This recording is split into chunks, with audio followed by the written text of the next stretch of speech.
And we're back. We're being watched, Chief. Just look natural. Casual. I'll try, Morte. I'll try to look casual. But like I was saying, we're back in Sigil, or Planescape Torment.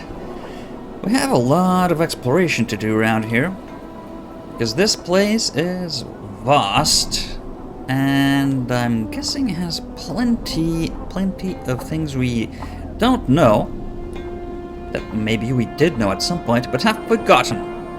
And we need to jog our memory. And that, well, might include a bit of jogging. All right.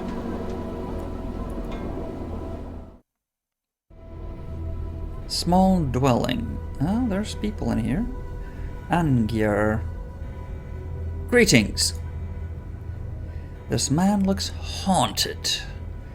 Doesn't anyone we've met so far in Sigil? Really? His eyes are half-lidded, as if he has had trouble sleeping. And his hair is long and unkempt. His beard is flecked with bits of dead skin and old bits of food.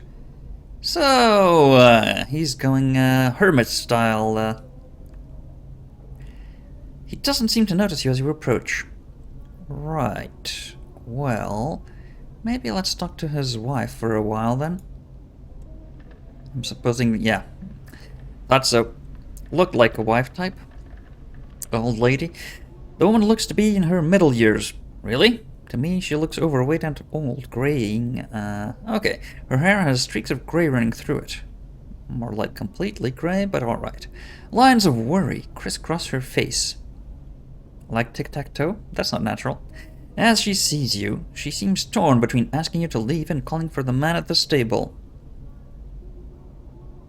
At the table! Her husband, not the stable. That really makes more sense, really. Instead of, why would there be a man at the stable? Okay. Greetings! You'd best leave, for I call my husband. He won't take kindly to you having barged your way into our home. Well, I'm guessing that if you were to have called him, you would have done so already. I have some questions. Just calm down. We're not here to hurt anyone. Me and my floating skull of horrors there.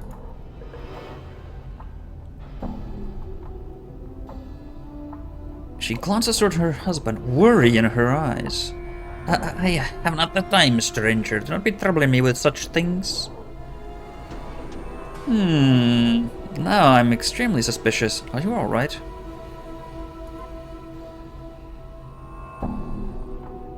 She's surprised by the question. Well, not used to be treating with any modicum of kindness, apparently. Aye, she says.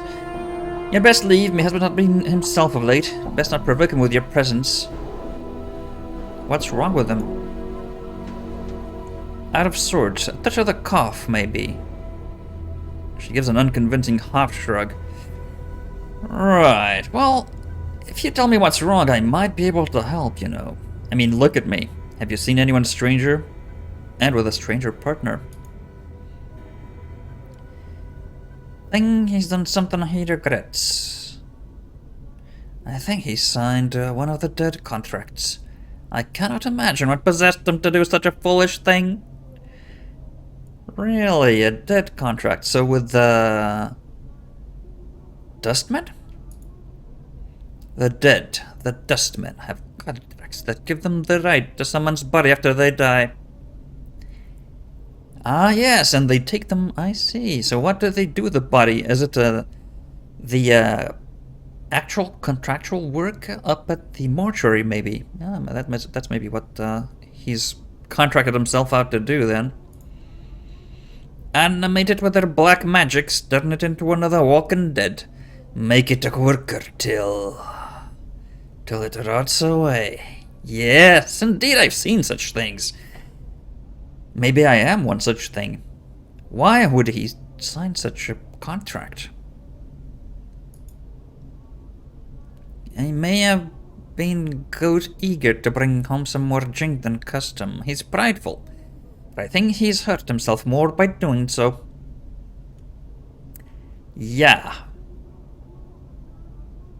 Can it be undone? She looks at you surprised and sighs. I've tried. Spoken to the dustman he did signing with, but he's cold and chilled like all the dusties. He would lecture me on my husband as if I had no right to try and help him. And I don't know why she has a pseudo-Scottish accent, but she does. Angiar. Sounds like a Scottish name.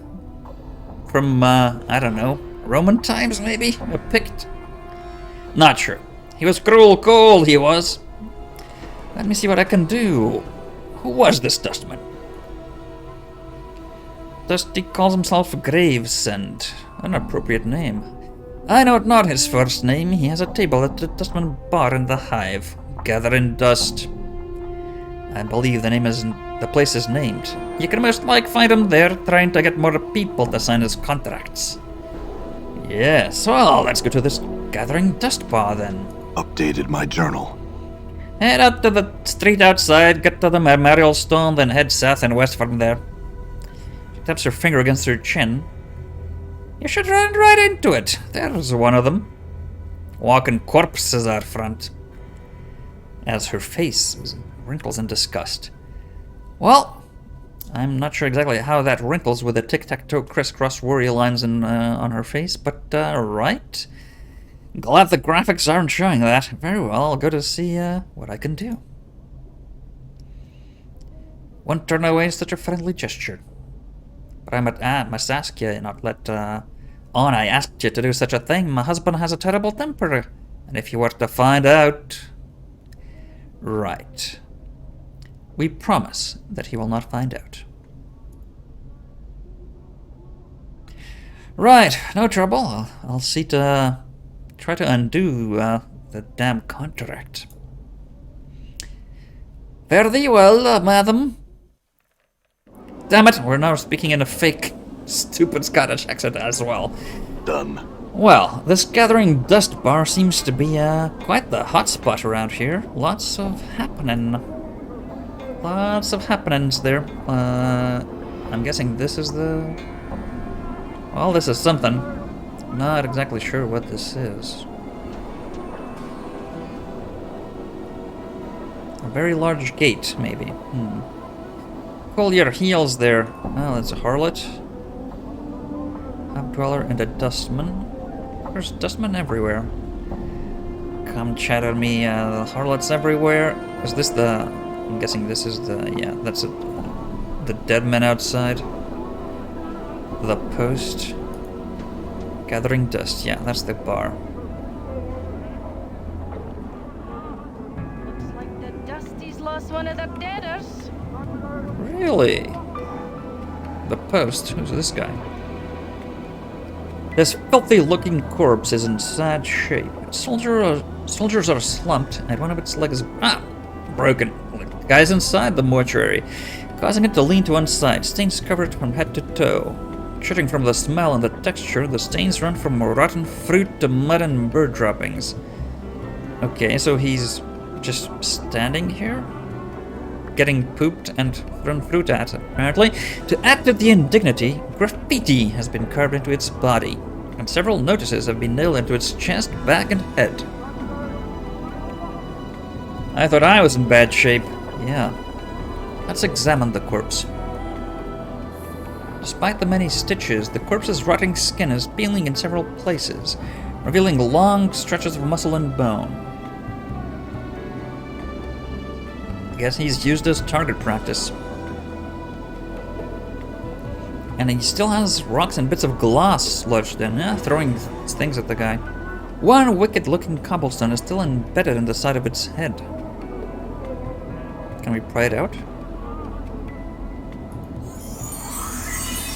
Grab hold of the cobblestone and pull it out of the corpse's head. Traces of brain matter and rotting flesh slowly drip from it. Looks like whatever was in its head turned to ooze long ago. Right, well, let's... After gaining a cobblestone, whatever good that might do us, examine the other notices. A number of the leaflets have been ruined by rain. Some of them are still legible.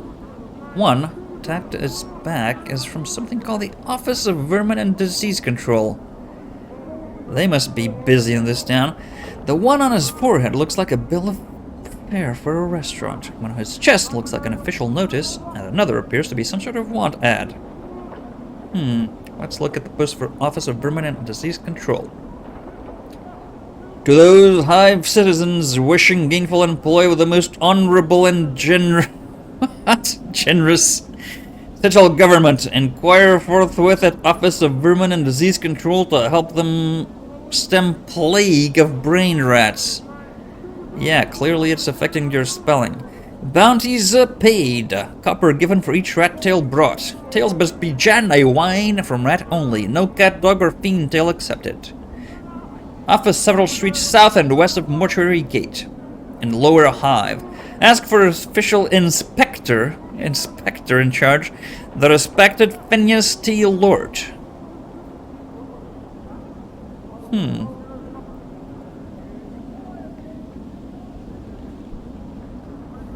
39. He was revived 39 times? Maybe that's what, I don't know. Examine the other notices. Bill of fare. Someone has posted a bill of fare for the Gathering Dust Bar. It's just in front. But the bill of fare cannot be read as the words Smoldering Corpse Bar have been scrawled in charcoal over the bill. Oh, there's a competing bar, I see. Smoldering Corpse Bar. The zombie immediately jerks its left arm upwards and points far to the southeast. A moment later, the arm falls back to its side with a thump. Right, so another bar similar to the southeast. And Morta says, it reminds me of a job I once had. Well, I mean, without the arms. Yeah, well, I wonder if this would work with the other notices. Official notice? Public notice! By the order of the Judiciary Council and in accordance with the sigil, let it be known, those defacing a registered servant of the Dustman, either by graffiti, malicious attack, or by posting notices, will constitute felonious assault, and the perpetrator will be answerable for the vandalism of said servant. By order, the Hall of Speakers. Well, seems like people don't take much notice of this public notice. How about the want ad? Wanted, able-bodied person willing to investigate a matter of the utmost importance to the Dustman cause. A Dustman notice? Will offer suitable compensation for successful completion of said task. Interested parties inquire with Initiate Noroch. Gathering Dust Bar. Gathering Dust Bar? Right. Building just before us. Thank you. What's the other notices? Any more? No. So the graffiti. Graffiti runs from obscenities about the Dustman to slogans glorifying what appears to be local gangs. One piece of graffiti catches your eye. Really? It went into our eye? Oh no, I just read it. Someone has carved the name Feyrod on the corpse's left arm, then slashed an X across it. Someone wants to kill Feyrod? Updated my journal. The zombie immediately jerks its left arm upwards and points far to the west and downwards. Thanks. So west and downwards. Okay. You were saying, though, lovely woman. Walking ones looks like. Hey, cough. You see a striking red-haired girl dressed in leather armor. Her right arm is covered with a series of interlocking plates that look as if they were taken from the skin of some dead creature. Of some creature, and a horned shoulder piece protects her left arm. Oddly enough, she has a tail that is flicking back and forth as you watch. Back off! Greetings? The girl ignores you. I'm looking for someone named Feyrod. Let's not tell them that. Can you tell me where I am? Who are you? Sneers and makes an obscene gesture with her. Yeah, an obscene gesture with her. Pike off, you clueless sod. Very well then. I piss off then. Yes. Looks like the Dusty's lost one of the deaders. Yeah, that'll be me. Okay, well, let's investigate the gathering dust. Chief, what are we doing in here? Let's say we just give this place the laugh, all right? Hey, Morte. No need to twist your head out. We're just in here to see whatever we can find. Oh, no, not just this guy.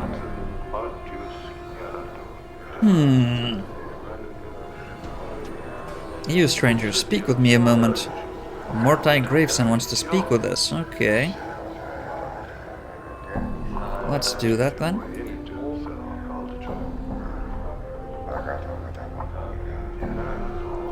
This tiny, wizened man is dwarfed by his huge dustman robes. They look as if they were chosen to cloak his small stature.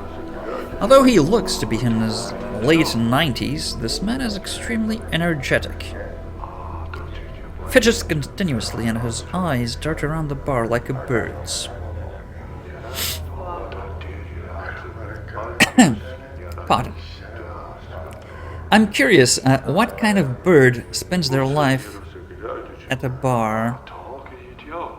Is that a common thing, birds' eyes darting around a bar? Or is this supposed to mean that birds' eyes dart around? You know, typically birds don't actually move their eyes, they just move their head. But anyway. Greetings! The man's eyes gleam as he takes your measure. He gives a slight nod in greeting. Hail and well met, traveler. You look like one who is just getting their sigil legs about them.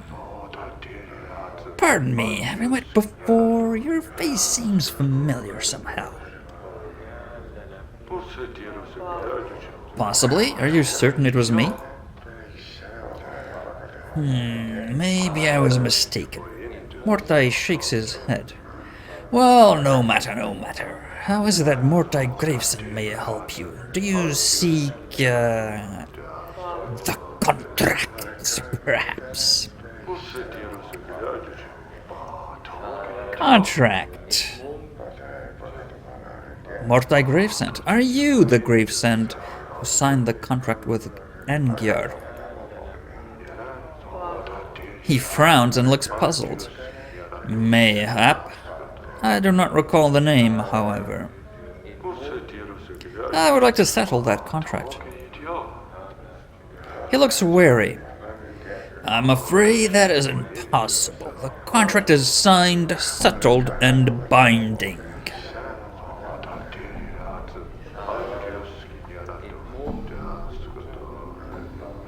Let's not bluff or truth, trying to kill him.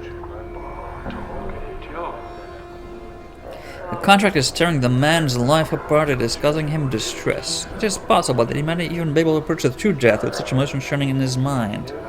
Is there any way I might be able to settle the contract with you?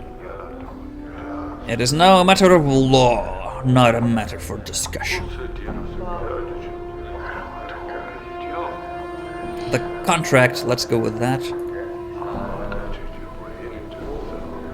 Morte chews it over for a moment. It looks like you've negotiated him into a corner. Really? We haven't said anything? I cannot. It is a matter of law, my friend. Besides, the burden lies with the signer to overcome his own feelings in order to reach the true death. I cannot.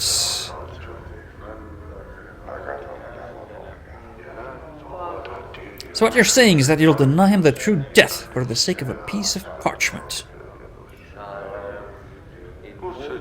Look, it is not how you're making it out to be. Well, there's a bit of doubt in his voice. You obviously hold the philosophy of the dustman in contempt, to damn a man's soul over a piece of paper. Do other members of your faction know of your conduct in this regard?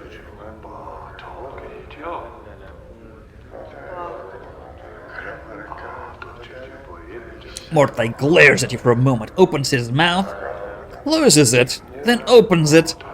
By the nine hells, wait here. He drops his voice to a whisper. Keep your bone box latched. He gives an angry scowl and stomps off.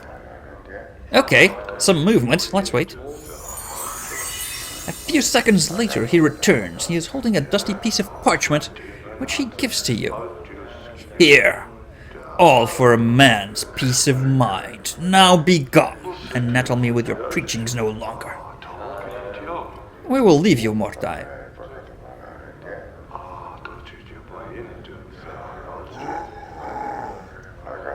Siri the Skeptic. I'm gone. Interesting characters around here. As you approach the elderly woman, they're all old, the dustmen and dustwomen, turns and stares at you. La, look who's come a-calling on Siri today, Death's dearest son. She looks you up and down, then shakes her head in disbelief. By every power and its mother, boy, what crypt did you crawl out of? I didn't crawl out of any crypt.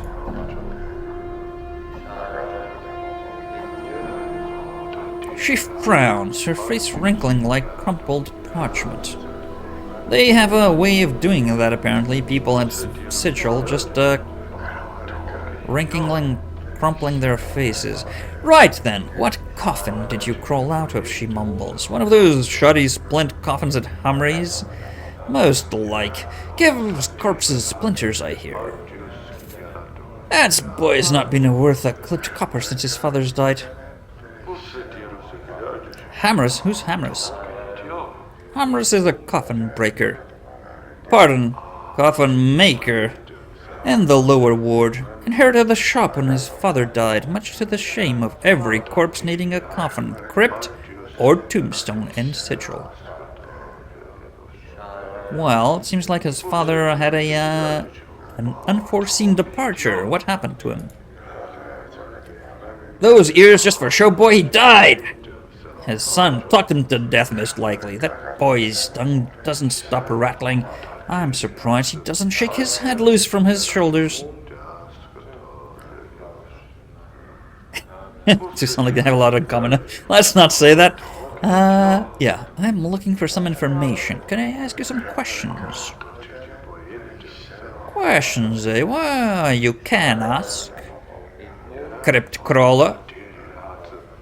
Right. We're not a crypt crawler, but let's not, nitpick. Have you seen a journal recently? What does it look like? Ah, good point. We have no idea. How about some other questions?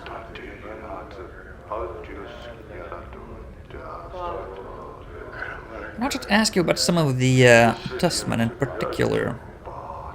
Can you tell me about Mordai? Mordai? Ha! I thought you were going to ask about a dustman. There's no dustman who's less a dustman than that. Chink smacking bone box rattling alacrit. What do you mean? Mordai's so anxious to impress his betters by getting the most dead contract signed that I wonder if he'll ever be a dustman. I'm not sure I follow. He's eager to get contracts signed, boy. He's concerned about his reputation. He's thinking of his career in the dustman. That alone says it all. I'm still not following. It's said that passions kill. For dustmen, it's the opposite. Passions keep you alive, and if you can't strip yourself of passions, whether eagerness, greed, or ambition, then you're doomed to never truly die, because life will always hold a piece of you. Interesting.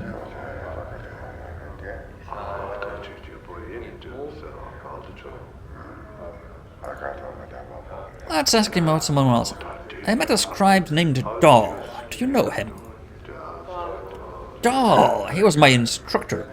philosophical arts during my early training at the mortuary, and a crusty fool to boot.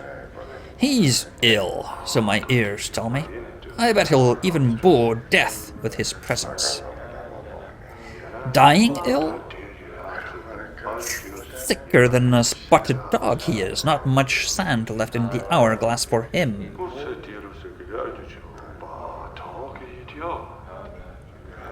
Well, she is the cold person. I guess it fits for Dustman. What about Sowago? Do you know him? That boy used to be a regular around here. Don't know what happened to him. Could be he was shaken up after his friend died. A friend? Explain. One of his friends was killed in the hive a few weeks ago, torn apart by rats. Messy business. She says that she shakes her head. Well, indeed. Has he always been a guide at the mortuary? No, only for the past few months. And last I heard, he was just sent off from some missionary duty, but I don't know where. We might inquire about that at some point. How about some other dustmen? One of the embalmers, Eileen. Do you know her? Who? Strange young woman, poor eyesight, near-deaf, talents for hands. Maybe she's a new initiate. I've never heard of her. Well, she was odd. Interesting, she's new. She seemed so well suited for the job. That's odd. Any more dustmen we can ask about? Alright, nothing, so I must take my leave. Farewell.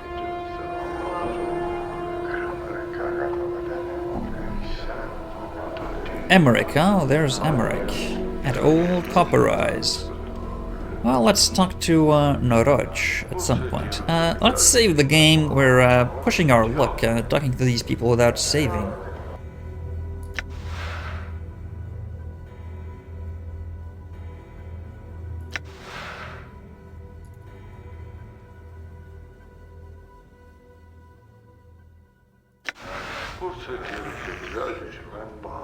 Noroj.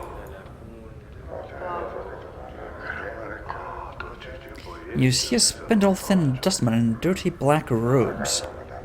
His stiff black hair springs forth from his skull like a crown of spikes.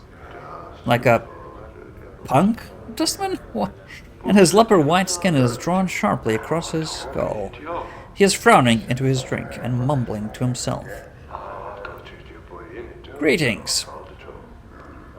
He looks up, blinks once, then looks you up and down, studying you. As he studies you, he takes one of his spiked locks and points at himself with it. Noroj, initiate, dustman, guard. You're not a prisoner, you know. You don't just have to state a name and rank. I'm here about the posting outside. Looks at you up and down. Many troubles have I. Help can you? A mausoleum awakes the dead, walk the dead disturbed, the dustman disturbed. Find out what disturbs the undead, and copper coins will I pay. Right, Norocchioda, very well. Where is this mausoleum? Updated my journal. Mausoleum by Dustman Memorial. Go north and west from Black Monument. Go to Arch and a semicircle over your heart with this finger you this make. He wiggles the index finger on his right hand. To the mausoleum go you will. Black Monument north and west. Go to Arch and a semicircle over your heart with this finger you make. Not sure what that's supposed to be, I will look into it. By the Dustman Memorial. Okay, well.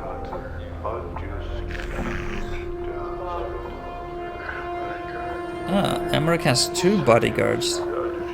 That's unusual, right?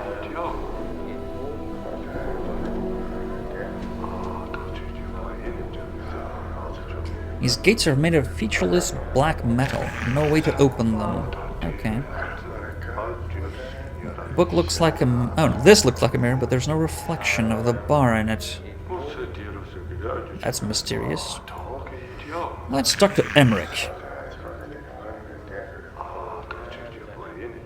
You see a heavy-set man with dark skin and grim features.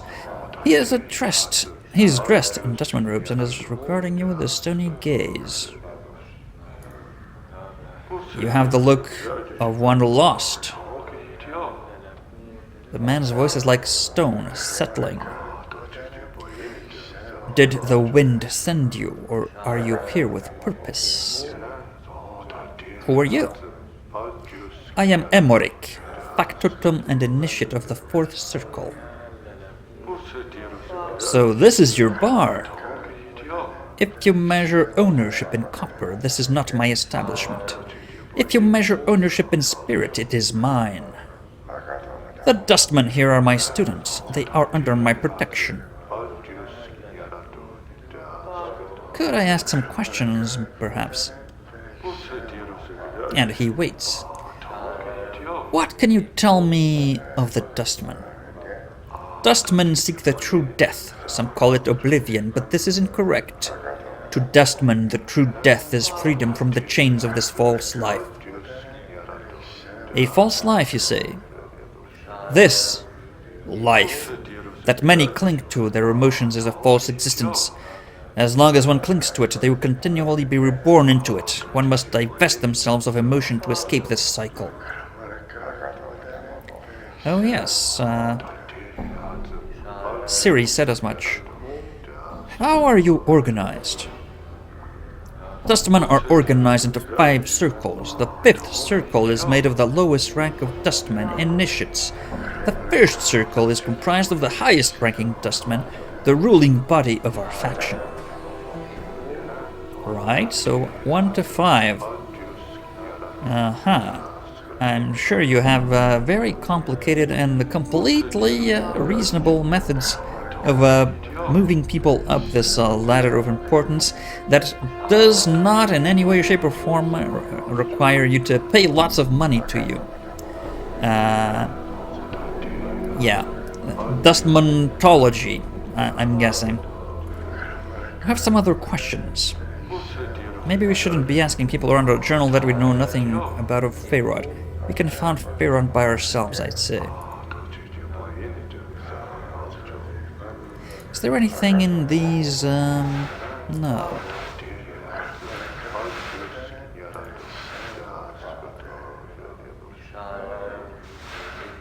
No, can we speak to the zombie worker? Maybe you can order some special drink or something.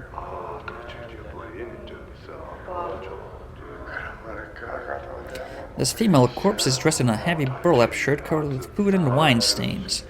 Her lips have been stitched closed, and her arms and legs are wrapped in several layers of bandages. I see, the bandages were soaked in preservatives to keep the corpse fresh. So, doing anything later? Yeah, the usual. Oh, come on. Please don't start this again.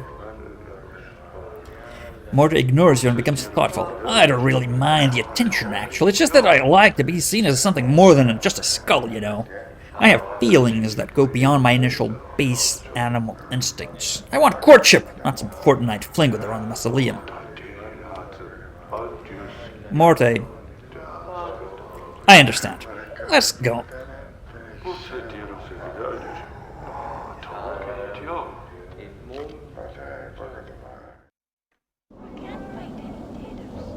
So yeah, we have some... Dusty.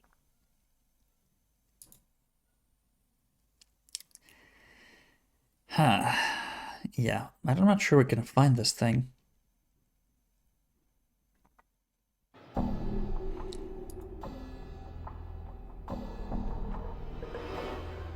Yeah, let's go talk to Angier. Then maybe try to see what the hell this mausoleum business is all about.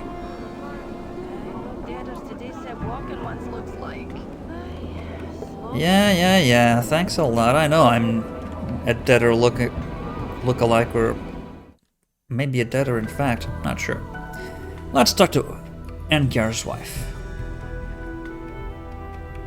Were you able? Yes, I was able to get the contract from Mordai. Here it is. She looks relieved, and her eyes become misty. Oh, by the powers, you must be a devil in disguise to do such a thing for someone you barely know. Give her the contract. Updated my journal. And that's all done and with. Nay, if you could show me husband the contract, say that you got it for him, but don't say how. I'd appreciate it. Alright, well, we'll give it to them directly. Angar. Greetings. The man glances up at the sound of your voice, and his slack expression vanishes. Looks like someone has lit two fires in his eyes. What be your business barging into my house? His eyes narrow and his teeth clench. Get! Or I'll send you back to whatever grave you crawled from. Let's just show him the contract. As you pull out the contract, the blood drains out of Angar's face. For a moment, he seems at a loss for words, but then his temper quickly resurfaces.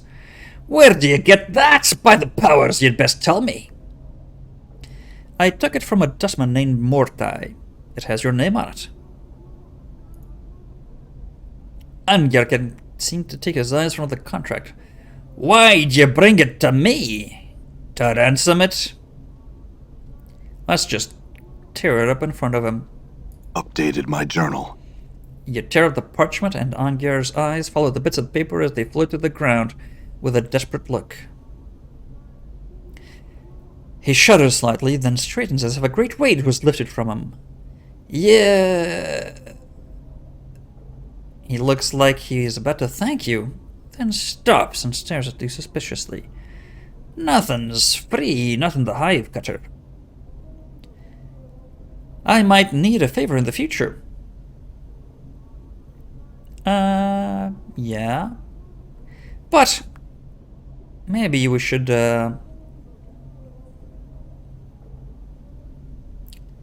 yeah, consider this free, and expect a lot of rules in the hive to change while I'm around. Angar's angry expression crumbles. He looks tired of fighting his good fortune.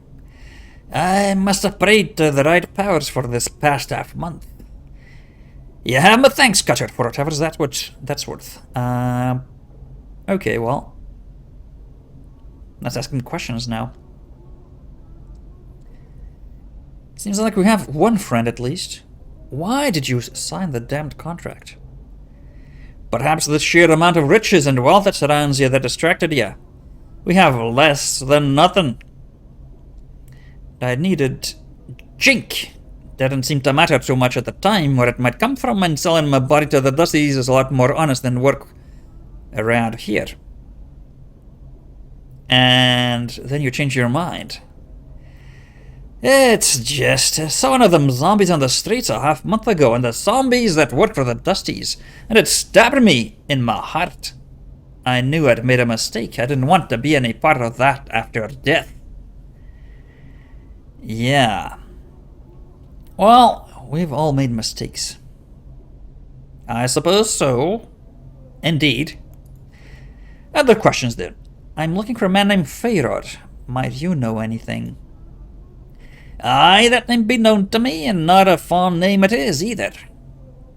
What can you tell me? He's one of them collectors, and one with a long shadow. There's quite a few boys at his necks as his beck and call.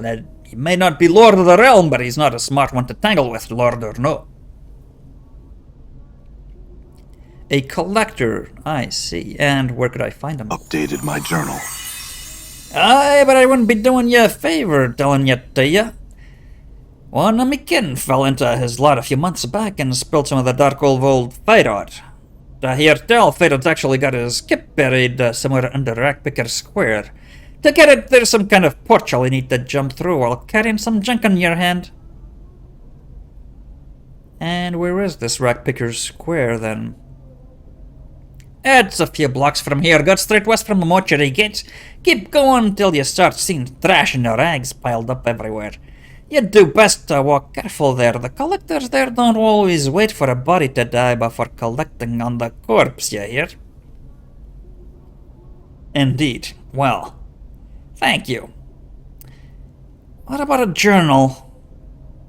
Haven't seen such a thing as that, Cutter. Nobody has, damn it. Okay, well, we don't need to rest, I don't think. Do we? Not yet. Well, we might come back. Never mind. Farewell. Well, good deeds never go unpunished. I hope not. Right, well. And you're freed. I'm gone. I think it's time we go see some of the rest of the hive.